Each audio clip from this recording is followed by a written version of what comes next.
buhay o kabiguan, ng ligaya o lungkot.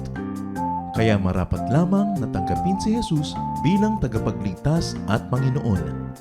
At matapos yun ay panariwain ang katapatan at paglapit sa Kanya bawat araw o day by day. Ang day by day ay naglalayong umalalay sa pang-araw-araw na pamumuhay. Narito po si Kuya Ed Lapis sa mensaheng pinamagatang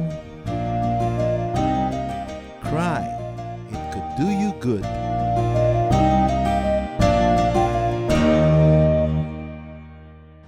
Kailan po kayo huling umiyak dahil sa may nagawang mali? Kailan pa tayo talagang lumuha, nagluksa yung puso natin because we have done something wrong? Yung may ginawa tayo na ininda natin talaga ating pagkakasala. When was the last time that we were ever moved to tears because of wrongdoing? Yan po ang ating pag-aaral ngayon. Pinabuhitan natin, Cry, it could do you good. Salamat Panginoon dahil kayo ay Diyos na mabuti sa amin. At salamat dahil binigyan nyo kami ng konsyensya, binigyan nyo kami Lord ng damdamin na madaling makausap ninyo kung kami ay nagkakasala. We pray, Father, that you may forgive us our sins, cleanse us. We pray that you will speak to us powerfully, that we may learn how to cry again when we commit mistakes. Teach us to be reacquainted with our emotion, with your spirit that resides in our hearts, so that we may be sensitive to your leading, especially that we may be sensitive to error. Lord, we thank you for this opportunity to worship you, and we ask you to be our speaker. Give us a simple message that we can apply to our daily lives. Lead us, be our speaker.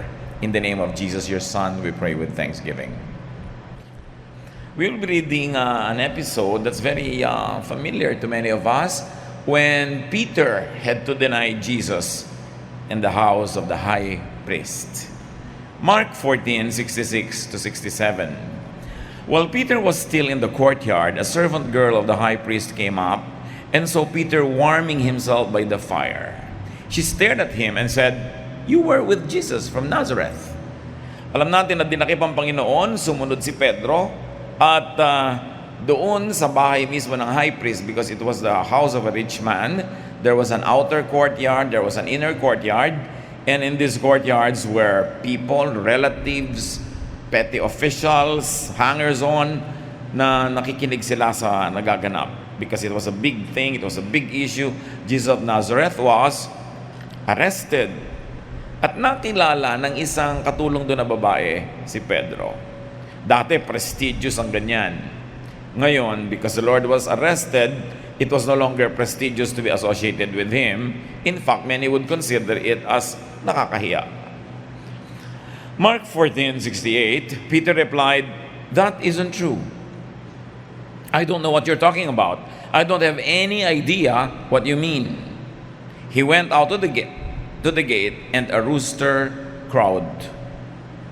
At first, this was an indirect denial, pagmamaang-maangan. Sabi niya, "I don't know what you are talking about."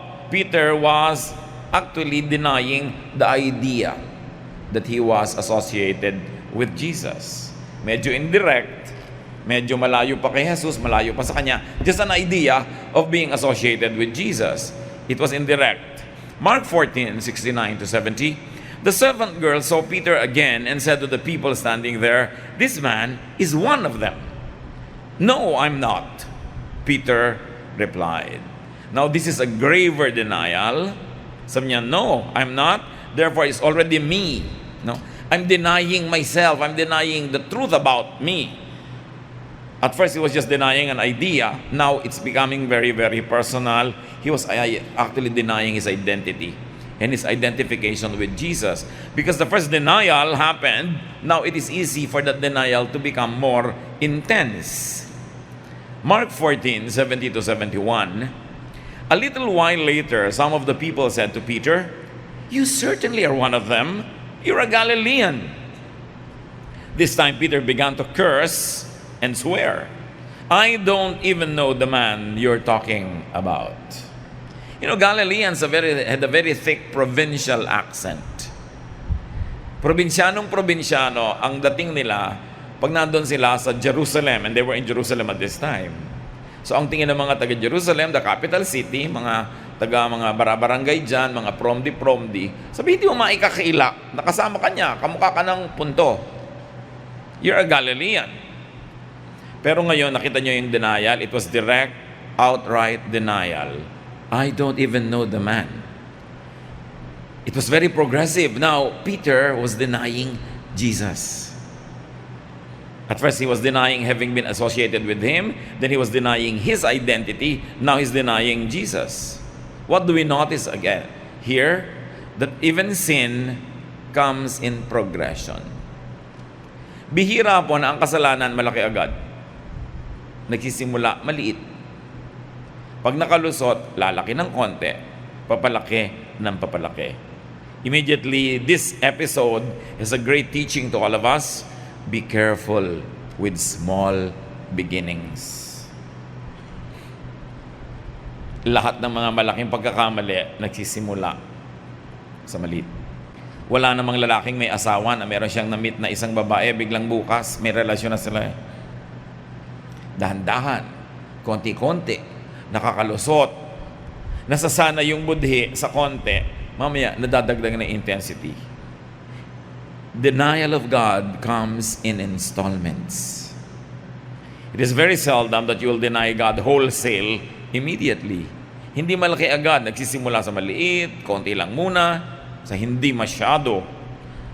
Konting mali, konting discomfort, konting guilt. But the problem with guilt is that you get so easily adapted to it. Sabi niya, vice is a woman of so frightful mien as to be hated, it must be seen, but seen too oft, familiar with her face, we first endure, then pity, then embrace. Lahat ng bisyo, ganun sa simula. Smoking, uubo-ubo ka pa, ayaw mo. Pero pag inulit at inulit mo, mamaya, hindi ka na mapakali pag wala nun. Pag nakalusot, papalaki ng papalaki ang kasalanan. A little bit more guilt and slight internal suffering, konting hirap ng loob, pero nakakaya. Pag hindi nasugpo, pag ito itinuloy, papalaki ng papalaki. Hanggang mamaya, mas malaki na siya sa'yo. Mark 14:72. Right away the rooster crowed a second time. Then Peter remembered that Jesus had told him, before a rooster crows, twice you will say 3 times that you don't know me. So Peter started crying. Totoo naman 3 denial tungkol kay Jesus yun. Denial ng idea, denial ng identity ni Peter, now direct denial of Jesus. All of them amounted to the same thing. They were denials of Jesus. At tumilaok yung manok. Ang sabi ng manok, tilaok! Hindi natin alam kung paano tumilaok yung Jewish manok. Pero yung mga Tagalog manok at mga Ilocanong manok, tilaok! Diba? Ganyan. Tumilaok. The rooster crowed a second time. Tumilaok na kasi minsan, hindi pa pinakinggan. Kaya ngayon, nakadalawang tilaok na. When we sin, a rooster crows to call our attention to the mistake already done. A rooster crows to warn us not to commit another mistake. A rooster crows to remind us that God knows what we did. Kaya napaiyak si Pedro. Tumilaok na minsan, dapat naalala na niya, tumigil na siya, pero pinalalapan niya ng pinalala. So nakatatlong denial siya bago nakadalawang tilaok ang manok. Who or what is your rooster? Let's stop talking about Peter and begin to talk about ourselves. Because it's not only Peter who denies the Lord. This denial keeps happening. Your rooster could be the person or persons that you have wronged. Naalalaman nila, nagalit, at namimigil sila. Kuminsan, pinaparusahan ka. So kuminsan, this rooster could be your wife or your husband. Lagi kang gabing umuuwi, sabi ng misis mo, tilaok! Di ba tilaok? Alas 2 na! Alauna na ng umaga, tilaok! So naiinis ka naman, gusto mong laegan yung tumitilaok mong manok. Pero ang totoo, dapat ka makinig. Kasi hindi naman titilaok yan kung walang dahilan. Meron ba namang nagnanag na walang dahilan? Ting may nagger, merong dapat inag. Hindi siya lang may kasalanan nun. Nagging is a reaction to being ignored. So tilaok yun. It could be your mother. Mag-aral ka na, puro ka computer, puro ka Facebook, tilaok, sabi ng nanay. Diba? It could be an auditor. Sinasabi siya, uy, may nawawala kang fund ha. Tilaok. Maraming tilaok eh. Yung tilaok can come from your partner in crime. You know, this crowing of the rooster doesn't only come from the aggrieved party. It could also come from your partner in crime. Sinisingil ka. Itinatali ka. May asawa kang tao, 3 beses ka nang nakikipag-date sa babaeng ito. Gusto na niya ng engagement ring. Nagseselos na siya sa Valentine's Day kasama mong misis mo. Ang kapal. Siya na ngayon ang may gana magselos. Tilaok yun. Binablockmail ka na, pinaparusahan ka, lalo kang inilulubog. It is a rooster crowing, tell you that you have done something wrong. Hindi naman mangyayari yun kung hindi mo siya ginawang partner in crime. The rooster crows, it could be the results of your very sin. Maybe it's a trouble coming your way, suffering, complications, even illness. Tilaok din yan. Dapat ka makinig. Sobrang kahaliwan nag-i-smoke, yung lungs mo nagkakaroon na ng sakit. Malaking tilaok yan. Lagi ka nagpapabaya sa sarili, exaggerated kang kumain ng bawal, ang mga blood test mo, tumitilaok. May sinasabi sa'yo. Events that tell you how wrong you were. Events that punish you or reward you or encourage you to sin some more by rewarding you. You think it's a reward, but actually it's just a trap. Tumitilaok din yun. Ang daming forms ng manok na yun. It's beautiful that it's a metaphor. Although it was realistic, it was a real story, but it has a very metaphorical value. Or that crowing could come from your very own conscience. Inuusig ka ng sarili mong budhi. Nagdadalawang loob ka rin. Di ka rin mapakali sa ginagawa mong mali. May tumitilaok na manok, makinig, bago makadoble ng tilaok. Sometimes kasi pag doble na, too late. Or that crowing could come from the accuser, from Satan himself. Hirap ng loob, usig ng budhi, lungkot, internal conflicts because you do wrong. That is a rooster crowing. Pero salamat, may konsyensya. Mark 14:72. Right away, this is another parallel account from Mark. Right away, the rooster crowed a second time. Then Peter remembered that Jesus had told him, before a rooster crows twice, you will say 3 times that you didn't know me. So Peter started crying. We are reviewing what we have read before. Napaiyak siya. Gumagawa kasi ng kasalanan, mababa naman yung loob. Gumagawa ng mali, hindi rin naman talaga kaya ng dibdib. Nahihirapan lang tuloy. So, what are the steps to redemption? When you commit a grave mistake and the rooster crows, the steps in Peter's redemption was that first, Peter remembered. Naalala niya ang sinabi ni Jesus. Pag may ginagawa tayong mali, nauulit, lumulubog tayo sa paggawa ng mali, remember who you are. Remember that you are a child of God. Peter remembered. That was useful. That was nice that he remembered. So let's apply this to our lives. You must remember who you are.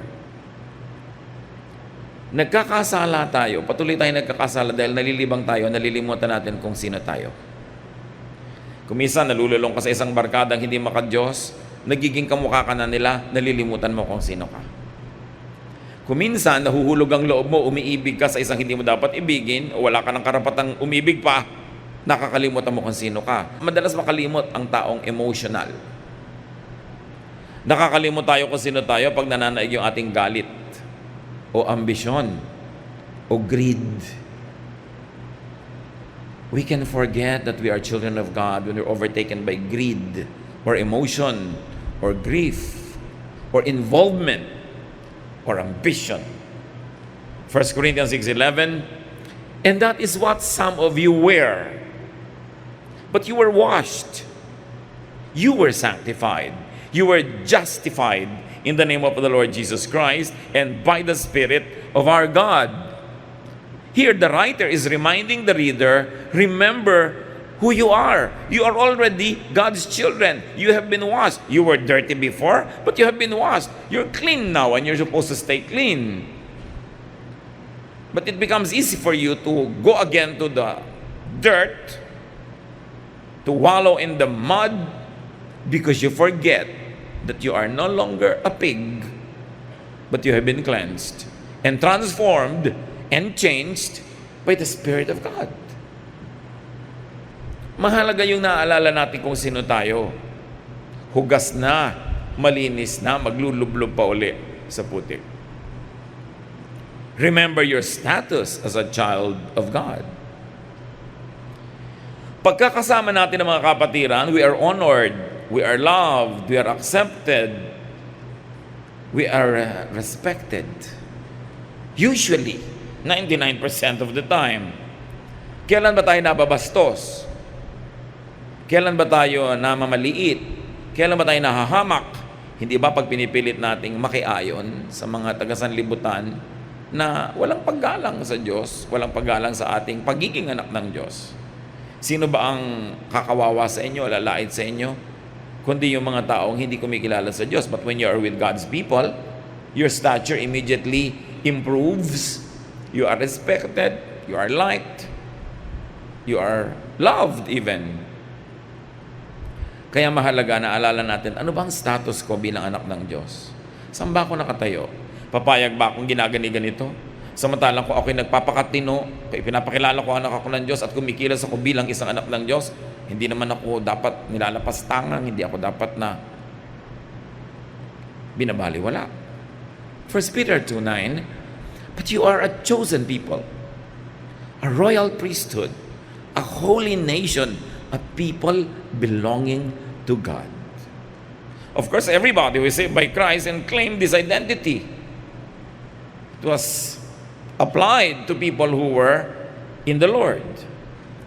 You should remember what you have already become and what you have already achieved. Kaya nga ang tawag na sa iba, backslider. Naranasan ng tumaas yung espiritu, hinahayaan pang bumaba. At nalampansin ng bumaba, ayaw pang itaas agad. Hinahayaang mababa ng matagal na matagal. Nagpapakahamak, nililimot yung narating na niya at kaya niyang magawa. At ngayon nagkakasya siya sa isang maliit, madilim o maraming mundo na natakasan na niya, nalampasan na niya at napagtagumpayan noon pa. Revelations 2:5, ang sumbat ng Panginoon sa isang church, remember the height from which you have fallen. Huwag kang maging masaya that you're in a backslidden state na naranasan mo na yung mas mataas. Huwag kang makontento sa walang kwenta-kwentang spiritual feeling samantalang naranasan mo na yung mataas na in love ka sa Panginoon, ang sipag-sipag mong mag-aral ng salita ng Diyos, gustong-gusto mo maglingkod, tapos ngayon, nabaligtad yon at wala kang ginagawa para baguhin. Dapat lagi mong mithiing balikan yung pinakataas na narating mo na at higitan mo pa dahil sabi, we change from glory to glory. Huwag makontento sa mababang grade kung nakaranas ka na ng mataas. Achievable naman. Pwede. And directly proportionate to a high spiritual grade is your sense of contentment, your sense of happiness, your sense of peace. Why settle for something less? Remember the height from which you have fallen. So, you remember who you are, especially when you have already lost your identity or lost yourself to love, to emotion, to ambition, to a vice. Remember the height from which you have fallen. So Peter remembered what Jesus had told him. So what do? Remember the words of Jesus.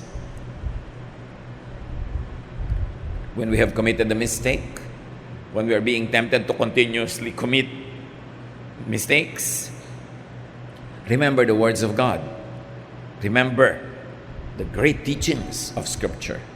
Psalm 119:11, I have hidden your word in my heart that I might not sin against you.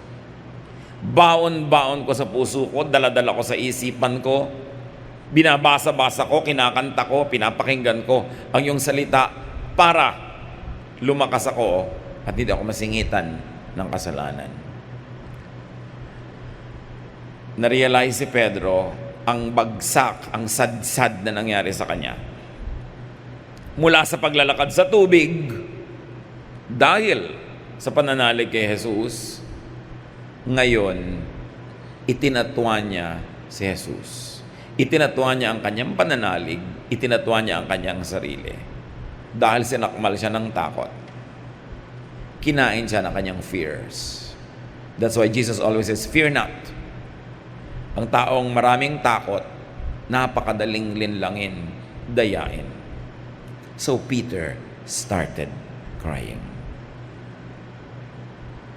Kahit tayo, na-realize mong may mali ka talaga, cry. Be sorry. There's nothing wrong with crying. That's why God gave us our lacrimal glands, the glands in the eyes that make tears. Para talaga yan dyan. Feeling bad could open the door for correction. So if you feel bad about your sin, feel good that you feel bad. But feel bad if you don't feel bad anymore. Ibig sabihin, gas-gas na yung konsyensya. Wala nang nararamdaman. Nagkasala, baliwala. Nag-commit na ng adultery, sabi niya, nadadaan yan sa paligo. Ganun na lang. Nagnanakaw, sabi niya, bali, nagnanakaw din naman lahat ng iba. Hindi na nagigilty. Dapat may ganun. Feeling bad could open the door for restoration. But we must feel bad enough to want to change. It's not enough that you become remorseful. Masama ang naramdaman. Judas was remorseful, but it ended in suicide. Remorse is not enough. It must be repentance. Repentance is turning away from bad and turning towards the good again. It is turning away from Satan and turning towards God. Don't be remorseful. Repent. Remorse only makes you feel bad without helping you really. Kaya minsan, oo nga nagigilty nga ako eh. O anong ginagawa mo sa guilt mo? Kakainin mo na naman yung mga bawal sa'yo. Oo nga eh. Pero nginunguya din. O, hindi mo na naman ginagawa yung assignment mo. Oo nga eh. Maraming ganun. But it must be bad enough that you want to stop it. That you want to be changed. We should all listen to our consciences. Listen. 1 Timothy 1:19, holding on to faith and a good conscience. Some have rejected these, and so have shipwrecked their faith. Kailangan daw talagang pinapakinggan ng budhi. Yung budhi sinasabi sa iyo, masama ang ginawa mo, hindi sapat na sabihin mo, oo nga. No. Oo nga, kaya dapat kong tigilan. Oo nga, kaya dapat kong baguhin. Dahil pag daw hindi pinapakinggan ng konsyensya, parang ang nasisira mismo yung faith. Parang isang barkong hinampas-hampas ng alon, hinampas-hampas ng hangin, nagkawasak-wasak, nagkahiwa-hiwalay, lumubog. Dapat, pag inuusig tayo ng budhi, pinaaalalahanan tayo ng scripture, tinatawag ang pansin natin ng isang concerned person, nagpapayo, nagpapaalala, we must listen. Huwag tigasan ng loob. Hebrews 3:8, do not harden your hearts as you did in the rebellion during the time of testing in the desert. Yung mga Israelites kasi ang titigas ng loob. Kaya ang Panginoon, kumisa pinapatoka sila sa ahas. Meron naman mga pamilya, angkan-angkan, nilulo ng disyerto, buhay pa. Sari-sari ang mga naramdasan nila kasi matitigas ang loob. Lahat tayo nagkakasala. Pero ang mahalaga, malambot ang loob mo. That you feel bad enough, that you want to be corrected, by God's Spirit. We all commit mistakes, but not everybody gets restored because not everybody who commits mistakes repent. Many are remorseful, but that is not enough. It is not enough to acknowledge that you do wrong or you are short of the standards, but you must reach out to God so you could be taken out of that hole so that we can be restored. So do you still cry over grave sins? Sometimes the heart can cry without tears, but do you cry without tears? At least it's still a form of crying. When was the last time you cried to the point of repentance? Kung minsan may mga husband, ang sakit ng ulo, sakit ng puso, problema, pag-alala na ibinibigay sa asawa dahil sa kanilang mga kung ano-anong kabulastugan, you must cry. Kakaiyak yan. Mga anak na hirap ang mga magulang, tapos bagsak ng bagsak sa school dahil puro lakwatsa, you must cry. When was the last time that we were emotional about our sins? O academic na lang, oo nga, mali eh. Ganun lang. Wala nang damdamin. Cry if you must. Some of us cry well and cry easily. To the point that it's not crying anymore kasi it's just a habit. Pero dapat yung crying na may talab. That you are broken enough to the point of recognizing that you need restoration. Cry if you must. If you could cry, it would do you good. And let others cry too. Kailangan huwag din nating konsentihin yung gumagawa ng mali na feeling guilty na nga sila. Huwag na, ganyan lang talaga ang buhay. Let them cry. If you have the opportunity and you're being asked and you think that they're doing something wrong, tell them so. But without being asked, you have to earn the right to be heard. Don't just rebuke anybody and everybody. But when you have the opportunity and you have won the right to speak, tell people they're wrong. Ikaw naman ang tumilaok. Dapat, kung hindi ka nakikinig sa tumitilaok, ikaw naman yung tumitilaok. But remember, without being judgmental of people, without imposing your piety on others, but you've got to register protest when people are really doing something gravely wrong against God, against themselves, against their bodies, or against society. Because God is God of truthfulness and God is God of righteousness. At yan ang ating sikapin, mga kapatid. Kung meron man sa ating sobrang nagasgas na, namanhid na, balikan natin yung pagiging sensitive. Kailangan na yung mga kalyo ay tanggalin para makaramdam uli. Dahil mahirap yung maling-mali ka na hindi mo pa nararamdaman. This is the problem with leprosy. You lose a sensation of touch. Nasusugatan ka na pala, natutusok, napapaso, hindi mo pa nararamdaman, kaya nagkakabulok-bulok yung laman ay infect kasi napapabayaan. Feeling pain helps us to take care of our body so it doesn't get destroyed. But when you don't feel pain, you're already being mutilated and you're blissfully unaware. Dear God, we ask you to continue to make us sensitive to your Spirit. Teach us to be reacquainted with our emotions, with our spirit, and with your Spirit. We thank you, Lord, for the sensitive spirit that you give us, but we pray that you will make us more and more sensitive to your leading, to your voice, so that when we hear this rooster's crowing, we will sit up and pay attention. We will correct ourselves before it becomes too late. Salamat, Panginoon, sa mga tumitilaok na manok sa aming buhay. Kahit kuminsan naiinis kami, kuminsan nagtatampot, nagagalit kami, and we want them to be silenced, teach us to appreciate such reminder that really comes from you. At turuan mo rin kami na maging blessing kami sa iba na tumilaok kung kailangan, especially when we are being asked or when we have earned the right to be heard. Pagbulay-bulayan natin, mga kapatid, ang simpleng mensahe ng episode na ito sa buhay ni Peter. Hanapin natin kung paano tayo nagiging tulad niya. At salamat na lang, the Lord sends roosters to crow. Kasi ayaw ni Lord sobra tayong lumayo, sobrang mapahamak. Itinutuwid tayo. Panginoon, gawin niyo po kaming sensitive at ma-appreciate namin yung mga tumitilaok na manok sa buhay namin, kahit kung minsan hindi naman namin pleasure to hear them. But teach us to listen so we can be corrected. In silence, continue to speak to your people. Teach us to recognize blessings through the roosters that crow in our lives, and teach us to tastefully, correctly crow if we must. Let's be alone with the Lord for a while, and let the Spirit of God continue to teach us.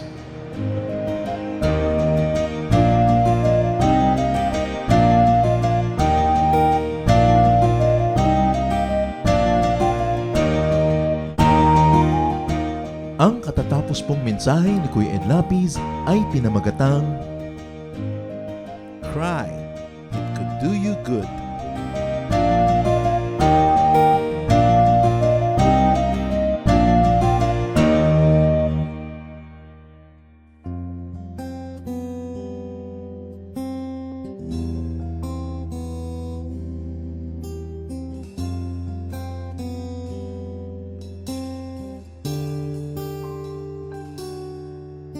Mula sa sinapupunan, ako'y iyong kilala.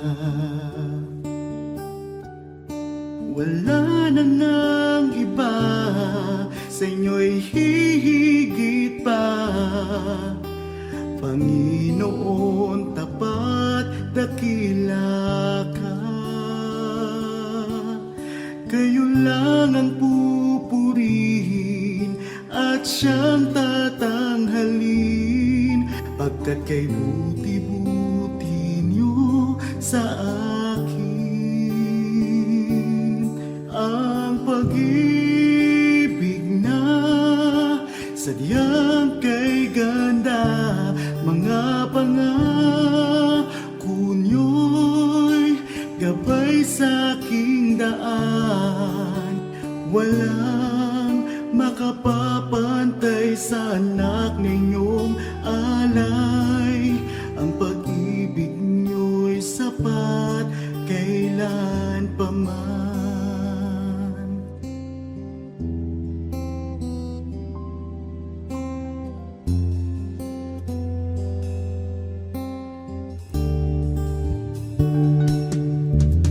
Tinawag niyo akong kaibigan, kahit na ako ay pariwara. Sagat sa labis ang inyong pagmamahal, sa tupang sa kawan na nawala.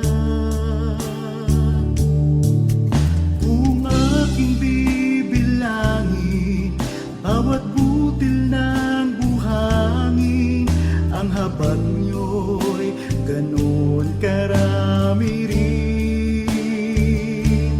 Ang pag-ibig na sadyang kay ganda, mga pangako niyo'y gabay sa aking daan. Walang makapapantay sa anak na inyong alay. Ang pag-ibig niyo'y sapat kailan pa man. Paano ba masusukat taas, lalim, layo't lawak ng pag-ibig niyong sadyang walang hanggan, walang hanggan. Ang pag-ibig na sadyang kay ganda, mga pangako niyo'y gabay sa aking daan. Walang makapapantay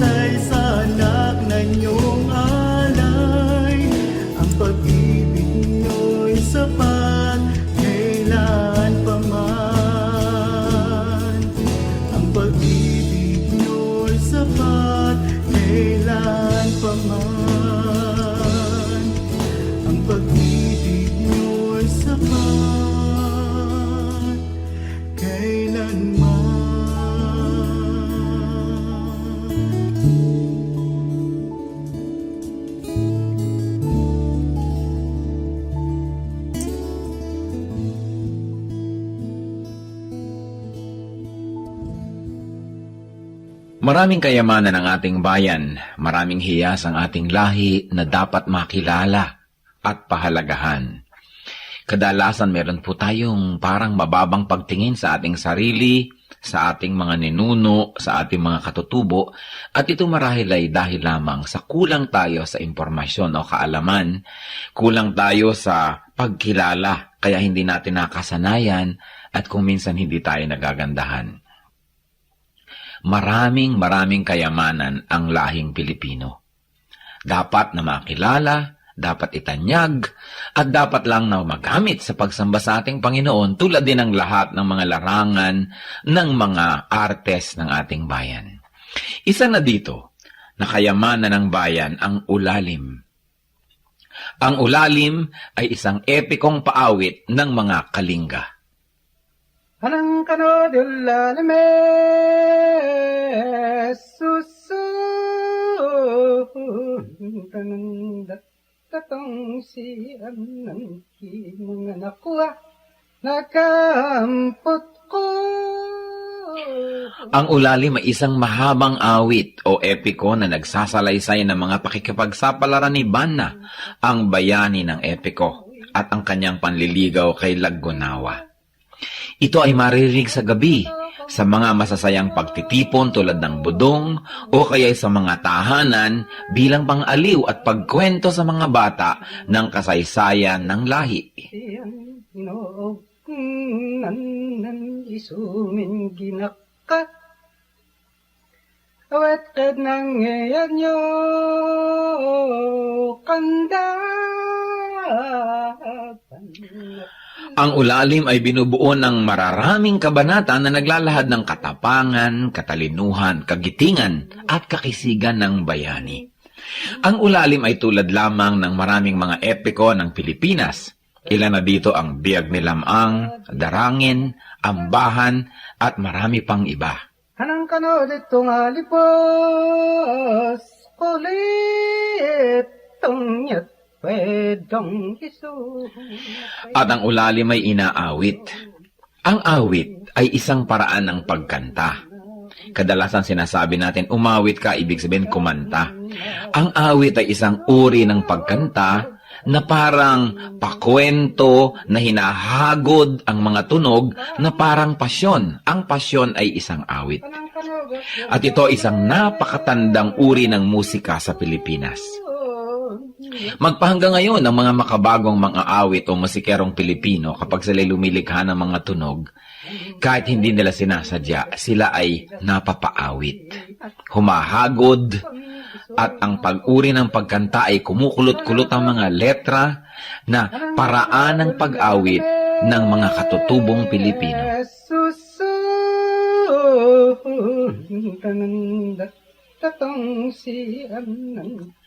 Kilalanin po natin ang mga awit, ang mga epiko ng ating bayan. Hindi tayo salat sa mayamang kultura. Kulang lang tayo sa pag-aaral at kulang lang tayo sa pagkilala. Kung mahal natin ang Diyos ay dapat mahalin ang bayan na ibinigay sa atin. At ang bayang yan ay ang Pilipinas at ang kulturo ng Pilipinas ay dapat kilalanin, itanyag, mahalin, gamitin sa pagsamba. Ulalim, epiko, hiyas ng lahi, kayamanan ng bayan. Isumin ginaka awet kad nang ngayon nyo kanda.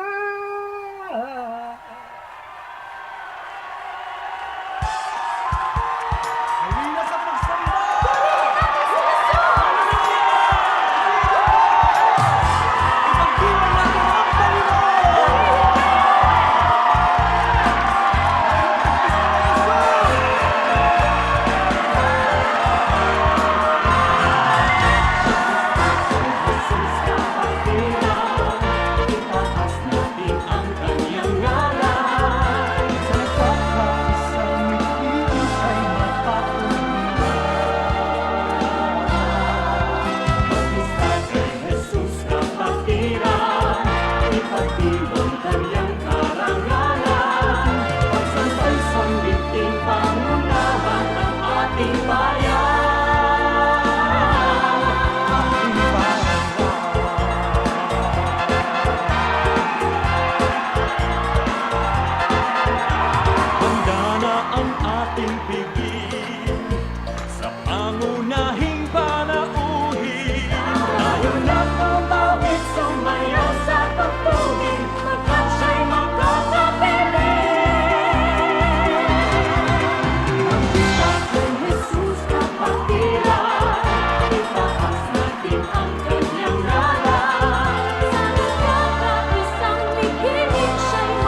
kapayapaan man.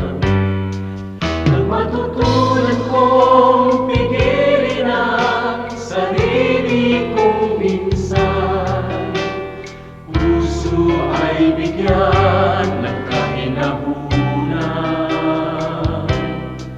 Ang katapatan ko nawa sa'yo'y hindi mahihimlay. Mapagtigis na puso, kabaitan ang taglay. Bunga ng Espiritu, mayroon ka ba sa buhay mo? Ang kinakailangan na ipakita ng Kristiyanong tunay. Bunga ng Espiritu, kung wala sa buhay mo, kay Jesus tanggapin mo. Bunga ng Espiritu.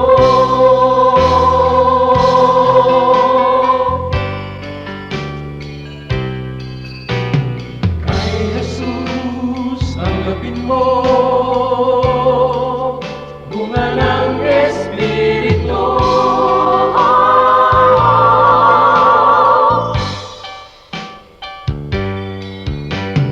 Bunga ng Espiritu, mayroon ka ba sa buhay mo?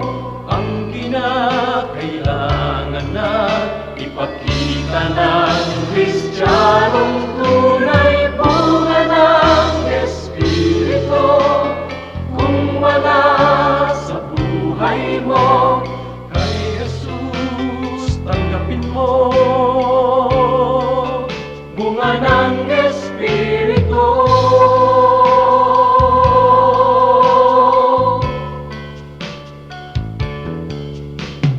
Kay Jesus tanggapin mo.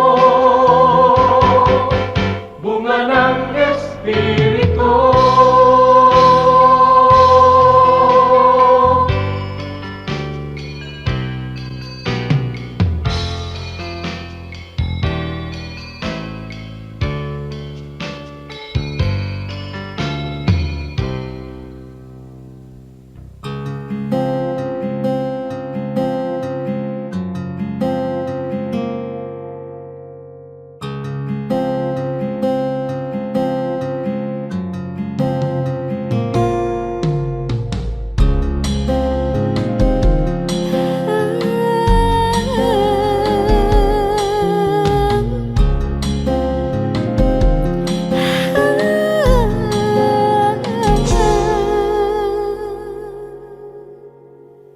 Pag-ibig mo o kailanin,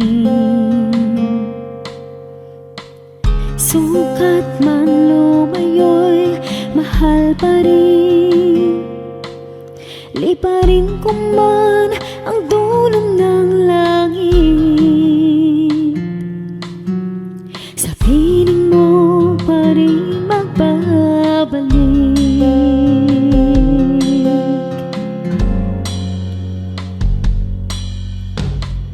Kahit minsa'y magkasala, bakit tinuturing pa rin banal?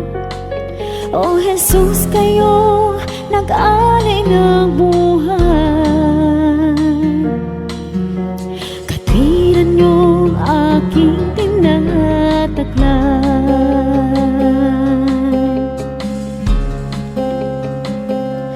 O tanggapin,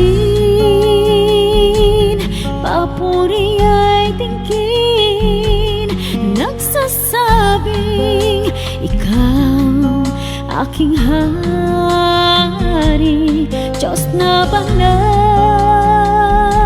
ngalay tinatanghal. Kabutihan mo sa'kin walang mali.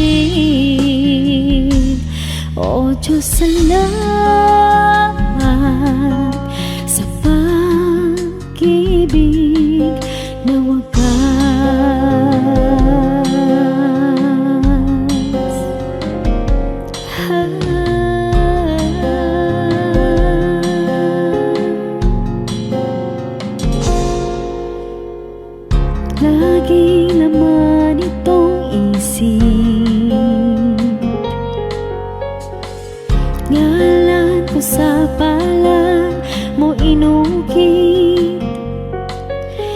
walang sino mang maaring magwala.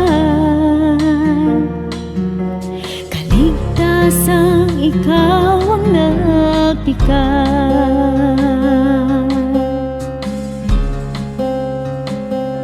O tanggapin, papuri ay tingin, nagsasabing ikaw aking hari, Diyos na banal, ngalay tinatanghal, kabutihan mo sa'kin walang mali. O Diyos, salamat sa pag-ibig na wagas.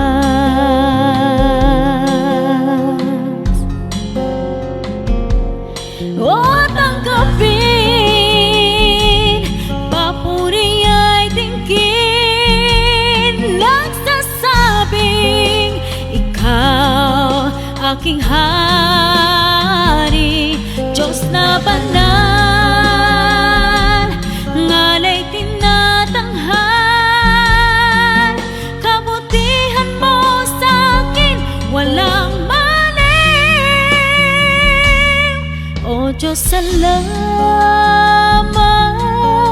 sa pag-ibig na wagas.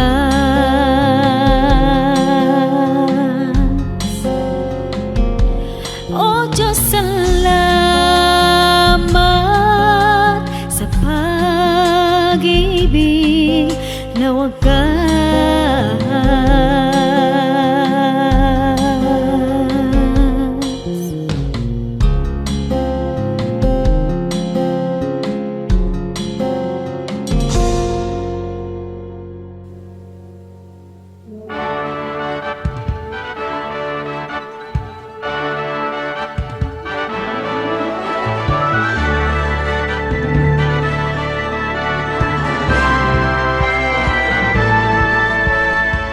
Ang iyong hirang dala, ang iyong ngalan, taglay ang ligaya ng kaligtasan. Alab ng puso sa aming dibdib ay kayo ang dahilan. Ugawin ang nahihimding na damdamin, isingin ang aming yaring isipan. Tangang lakas ay gawin niyong alipin sa inyo ang pagsamba. Pagsamba, dalis ay na pagsamba sa dakilang ngalan ka. Halin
bahagi lagi sa inyo. Mayroon akong pag-ibig na hindi mamamatay. Mayroon akong pag-ibig, ito ay panghabang buhay. Labis-labis na pag-ibig ang sa'yo'y naghihintay. Pag sa puso'y tanggapin mo si Jesus na siyang buhay. Noon ng Diyos sa puso'y isang katang isip lamang. Ngunit ngayon siya ay katotohanan. Mayroon akong pag-ibig dito sa puso ko. Mayroon akong pag-ibig, nais kong ibahagi lagi sa inyo. Mayroon akong pag-ibig na hindi mamamatay. Mayroon akong pag-ibig, ito ay panghabang buhay. Mayroon akong pag-ibig, ito ay panghabang buhay. Mayroon akong pag-ibig, ito ay panghabang buhay.